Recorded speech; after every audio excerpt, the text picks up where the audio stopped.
Me chamo Charles, faço parte do Ministério Novo Tempo há 17 meses. Vim a convite da minha esposa num jantar de casais.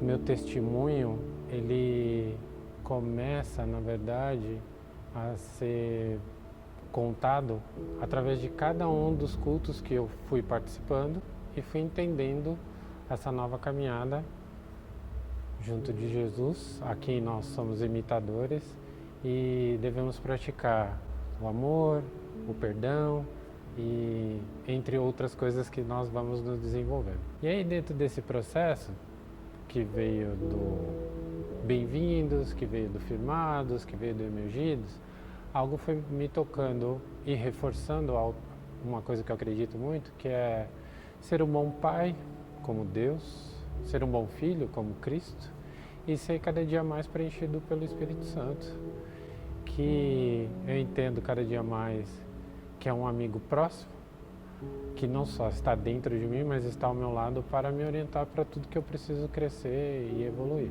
E aí, nesse sentido, ser um bom filho também deveria passar pelo lugar de honrar meus pais de sangue, né? Meus pais reais, assim. Mas com o decorrer do tempo e com cada um dos temperamentos que nós vamos desenvolvendo, a gente teve alguns percalços relacionados a discussões familiares e, por exemplo, o alcoolismo do meu pai, que era uma coisa muito palpável dentro do nosso cotidiano. Até que um dia chegamos num ápice de uma discussão e eu me distanciei muito do meu pai, meus pais se separaram, mas eu comecei a ter uma caminhada distante dele, da presença dele, não só dentro de casa, como de relacionamento. Depois que meus pais se separaram, a gente começou um processo de cada um num lugar, né, num endereço, e isso eu tinha pré-adolescente, adolescente, e a gente foi crescendo, amadurecendo, construindo nossas vidas, que de uma certa forma acaba distanciando as famílias por diversas características, e eu tinha um contato muito pontual com meu pai.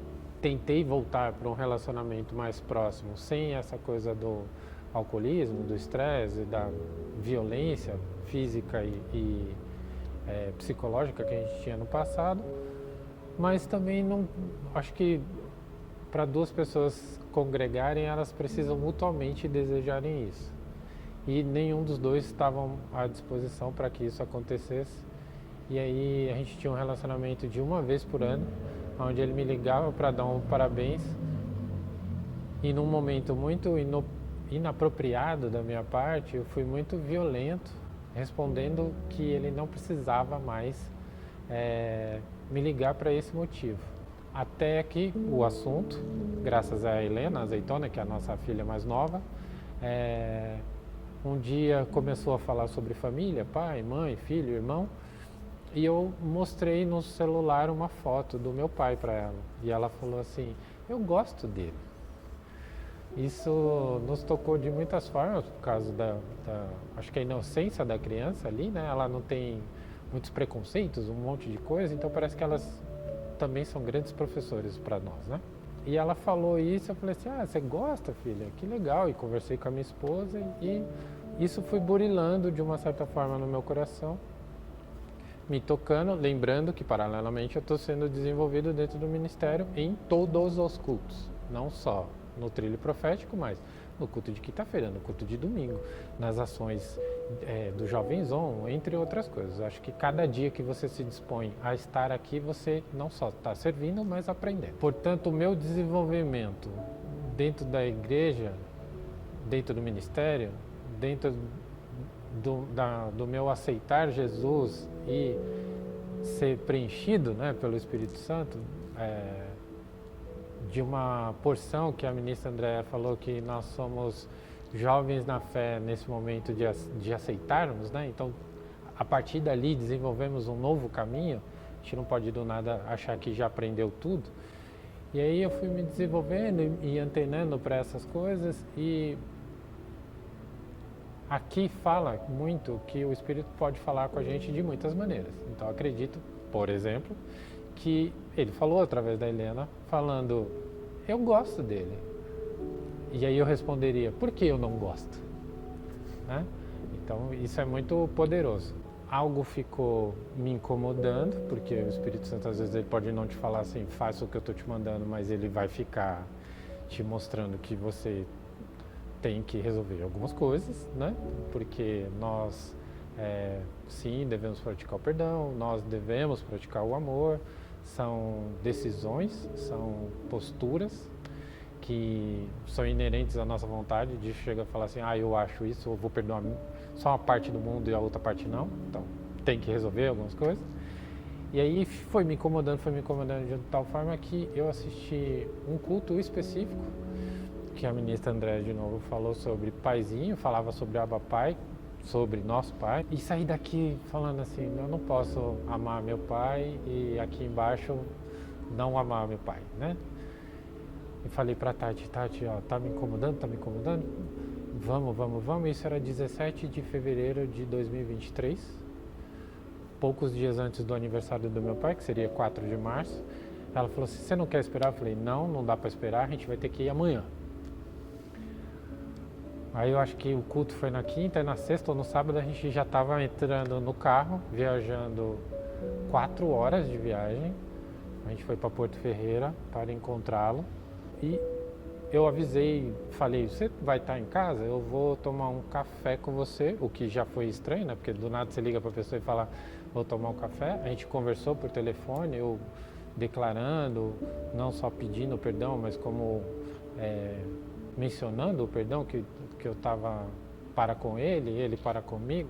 Falei que ia e ele ficou muito inseguro. Inclusive desejava que meus outros 2 irmãos mais novos fossem, porque eles tinham contato com meu pai e eu não. E eu não quis, eu queria que eles entendessem que era uma decisão minha. Sim, levei minha esposa, levei minha filha, que gostava dele já, né? Mas era importante que eles entendessem que não era um encontro familiar, mas sim um encontro para que eu desse o passo que a palavra nos diz de reconciliação. E aí eu dei esse passo, ele estava um pouco nervoso, sem saber o que fazer.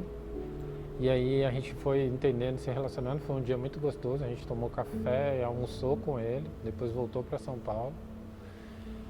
E aí quando eu cheguei lá, outras coisas aconteceram, que é um pouco disso, né? Você pratica o perdão e aí outras portas vão abrindo para entender que eu tinha uma falsa impressão de que eu não cheguei quebrado na igreja. Porque dizem que você procura Deus por amor, por dor ou por amor, né?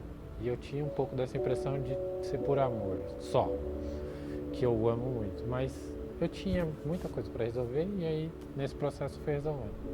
E aí saindo de lá a gente começou a frutificar coisas poderosas. Acho que a semente foi plantada e não sabia que eu ia colher tão rápido aqui.